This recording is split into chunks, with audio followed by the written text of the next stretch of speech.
Welcome to my channel ஆலினால் Jessie kitchen. Hi friends, எல்லோரும் நல்லா இருக்கீங்களா? நீங்கள் எல்லோரும் நல்லா இருக்கணும்னு நான் இறைவனை வேண்டிக்கிறேங்க. நம்ம இன்றைக்கி ரொம்ப சூப்பரான அட்டகாசமான டேஸ்ட்டில் எறா தொக்கு தாங்க செய்ய போகிறோம். இதே மெத்தடில் பண்ணும்போது ரொம்ப சூப்பராக இருக்குங்க. சும்மாவே ஸ்பூன் போட்டு சாப்பிட்டுடலாங்க. அந்த அளவுக்கு பக்காவாக இருக்கும் டேஸ்ட்டு. வாங்க எப்படி செய்யலான்னு பார்க்கலாம்.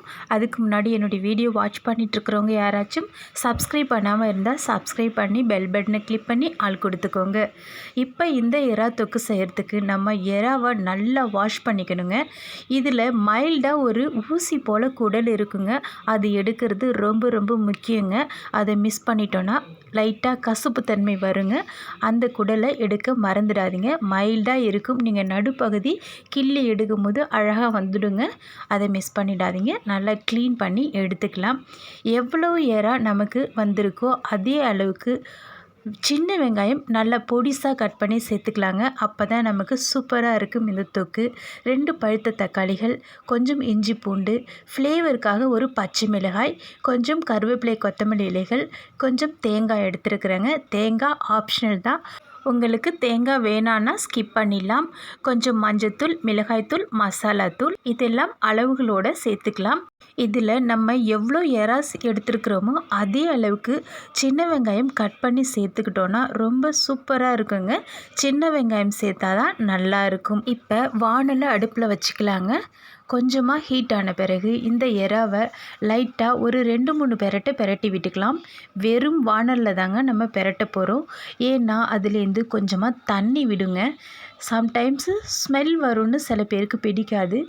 இப்போ நம்ம இந்த மாதிரி ஒரு பெரட்டும் போது அதுலேருந்து கொஞ்சம் தண்ணி வருங்க.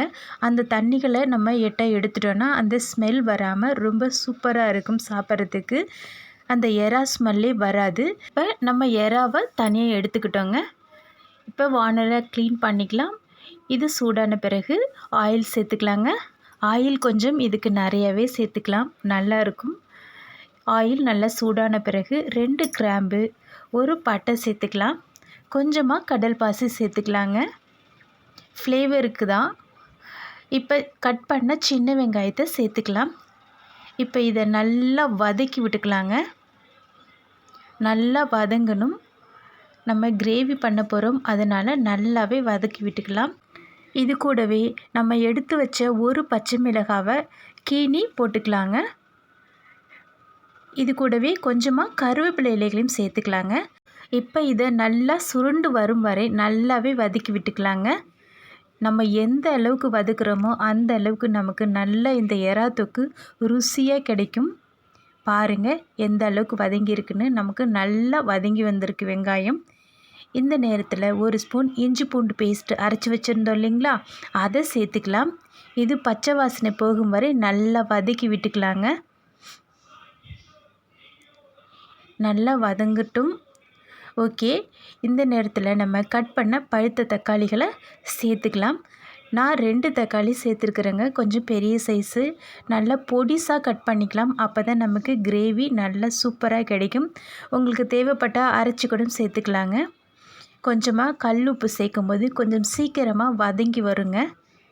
இதெல்லாம் சின்ன டிப்ஸு தான். நம்ம நல்லா வதக்கி விட்டுக்கலாம். நல்லா சுருள வதங்கணுங்க. பார்த்திங்களா, இந்த பக்குவத்தில் நல்லா வதங்கி வரணும். அப்போ தான் நமக்கு நல்ல கிரேவி நல்ல சூப்பராக சுவையாக இருக்கும் சாப்பிட்றதுக்கு. நமக்கு நல்லா வதங்கி வந்துடுச்சுங்க. இந்த பக்குவத்தில் 1/2 டீஸ்பூன் மஞ்சத்தூள், 1 டீஸ்பூன் மசாலாத்தூள் சேர்த்துக்கலாம். 1/2 டீஸ்பூன் மிக்சடு மிளகாய்த்தூள் சேர்த்துக்கலாங்க. சேர்த்துட்டு இதை நல்லா வதக்கி விட்டுக்கலாம். இந்த எண்ணெயிலே நல்லா மிக்ஸ் பண்ணியாச்சுங்க. இப்போ நம்ம எடுத்து வைத்த எறாக்களை இது கூட சேர்த்துக்கலாம். சேர்த்து இதையும் நல்லா இது கூடவே மிக்ஸ் பண்ணிக்கலாங்க. இதே மாதிரி செய்யும்போது ரொம்ப டேஸ்ட்டாக இருக்குங்க. அந்த ஸ்மெல்லு கொஞ்சம் கூட வராது, அவ்வளோ சூப்பராக இருக்கும். இது வேகிற அளவுக்கு கொஞ்சமாக தண்ணி விட்டுக்கலாங்க. அதே போல் இதுலேருந்து கொஞ்சம் தண்ணி விடுங்க. அதனால் தண்ணி சேர்க்கும் போது பார்த்து கம்மியாக சேர்த்துக்கோங்க. இதை நம்ம ஃப்ரையாகவும் வச்சுக்கலாம். அதே போல் கிரேவி வேணும்னா கொஞ்சம் அதிகமாகவும் தண்ணி சேர்த்துக்கலாங்க. இப்போ நம்ம இதுக்கு தேவையான அளவு கொஞ்சமாக தண்ணி விட்டுக்கலாம். இப்போ இதை நல்லா மிக்ஸ் பண்ணி விட்டுக்கலாங்க. தண்ணி சேர்க்கும்போது கவனமாக கொஞ்சமாக சேர்த்துக்கோங்க. கிரேவி வேணும்னா. ஃப்ரைனா அதை விட கொஞ்சம் கம்மியாகவே சேர்த்துக்கோங்க. ஏன்னா எறாவுலேருந்து தண்ணி விடும். அதனால ஃப்ரைக்கு கரெக்டாக இருக்குங்க. நம்ம இப்போ கிரேவி தான் பண்ண போகிறோம். அதனால் கொஞ்சமாக தண்ணி கொஞ்சம் சேர்த்துக்கிட்டேன், 1 கிளாஸ் அளவு. இப்போ இதை நம்ம மூடி போட்டு வேக வச்சுக்கலாம். இது வேகிற டைமில் நம்ம எடுத்து வைத்த தேங்காயை கிரைண்ட் பண்ணி எடுத்துக்கலாங்க. இப்போ பாருங்கள், நமக்கு ஓரளவு நல்லா வெந்து வந்திருக்குது. நல்லா இதை ஒரு முறை மிக்ஸ் பண்ணிக்கலாம். இப்போ இது கூட அரைத்த தேங்காய் விழுதுகளை சேர்த்துக்கலாங்க. தேங்காய் சேர்க்கறது ஆப்ஷனல் தான். உங்களுக்கு வேணான்னா தேங்காவை நீங்கள் ஸ்கிப் பண்ணிடலாங்க. அப்படியே தேங்காய் சேர்க்காமல் வச்சா கூட ரொம்ப டேஸ்ட்டாக இருக்குங்க. தேங்காய் சேர்த்தாலும் அது ஒரு டிஃப்ரெண்ட் டேஸ்ட்டாக இருக்கும். இப்போ இதை நல்லா ஒரு முறை மிக்ஸ் பண்ணி விட்டுக்கலாம். இப்போ இதை நல்லா மிக்ஸ் பண்ணிவிட்டு வேக வச்சுக்கலாம். நம்ம அடிக்கடி 2 மினிட்ஸ்க்கு ஒரு டைமு நம்ம திறந்து பார்த்து பெரட்டி விடணுங்க. ஏன்னா அடி பிடிச்சிடும். அது ரொம்ப ரொம்ப முக்கியம். இது கொஞ்சம் திக்காக இருக்கிறதால உடனே அடிப்பிடிக்க வாய்ப்பு இருக்குதுங்க. அதனால் நம்ம மூடி போட்டால் கூட 2 நிமிஷத்துக்கு ஒரு தாட்டி வந்து மிக்ஸ் பண்ணி விட்டுக்கணும். பாருங்கள், நமக்கு சூப்பரான கிரேவி ரெடி ஆயிடுச்சு. ஃபைனலாக இது கூட கொஞ்சமாக கருவேப்பிலை, கொத்தமல்லி இலைகளை நல்லா பொடிசாக கட் பண்ணி சேர்த்துக்கலாங்க. அவ்வளோதாங்க, நமக்கு சூப்பரான எறா கிரேவி ரெடி ஆகிடுச்சிங்க. இதே மெத்தடில் பண்ணும்போது ரொம்ப ரொம்ப டேஸ்ட்டாக இருக்குங்க. நிஜமாகவே அவ்வளோ அட்டகாசமான டேஸ்ட்டில் இருக்குங்க இந்த எறா கிரேவி. ஒரு ஸ்பூன் போட்டு சும்மாவே சாப்பிட்டுடலாங்க, அவ்வளோ டேஸ்ட்டாக இருக்கும். அதே போல் இது சாம்பாருக்கும் ரசம் இதுக்கெல்லாம் ரொம்ப ரொம்ப அட்டகாசமான டேஸ்ட்டில் இருக்குங்க. இந்த எறா கிரேவி தோசை கூட வச்சு சாப்பிட்றது கூட ரொம்ப நல்லா இருக்குங்க. அதே போல் சப்பாத்தி கூட நல்லா ரோல் பண்ணி வச்சு சாப்பிட்றதுக்கு அட்டகாசமான டேஸ்ட்டில் இருக்குங்க. பட் இதே மெத்தடுகளோடு பண்ணும்போது ரொம்ப ரொம்ப சூப்பராக இருக்குங்க. எவ்வளோ எறா எடுத்துருக்குறோமோ அதே அளவு சின்ன வெங்காயம் பொடிசாக கட் பண்ணி சேர்க்கணுங்க. அதுதாங்க இதில் உள்ள டிப்ஸு.